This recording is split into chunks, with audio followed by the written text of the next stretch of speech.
Yalan oldu gençliğim. Ah, yalan söylenenler. Her şeyimi paylaştım, dostlarım nerede? Kayboldular, birer birer gittiler. Ah ettim çok. Dört duvar arasında kalmışım ben. Ne gelenim olmuş ne de gidenim. Zamanı tükettim, vakitler dardır darda. Kapanmadan gözlerim, ben de seveyim. Güneşi gülüşüne sığdır. Gülümse yeniden doğayım ben. Kanatlandır beni göklerde.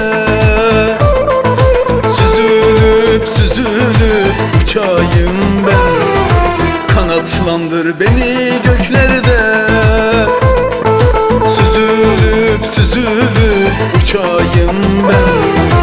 Zaman hızlıca geçiyor bilmeden.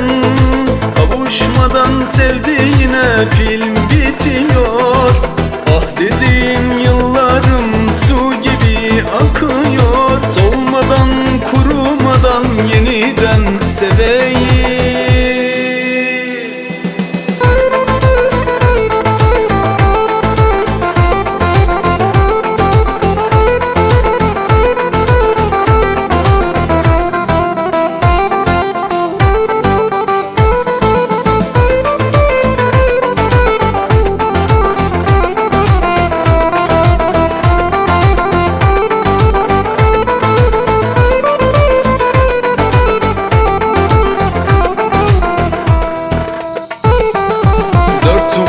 Arasında kalmışım ben.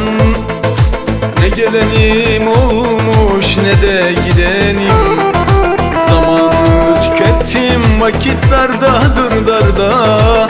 Kapanmadan gözlerim, ben de seveyim. Güneşi gülüşüne sığdır. Gülümse yeniden doğayım ben. Kanatlandır beni göklerde. Süzülüp süzülüp uçayım ben. Kanatlandır beni göklerde. Süzülüp süzülüp uçayım ben. Zaman hızlıca geçiyor bilmeden. Kavuşmadan sevdiğine film bitiyor.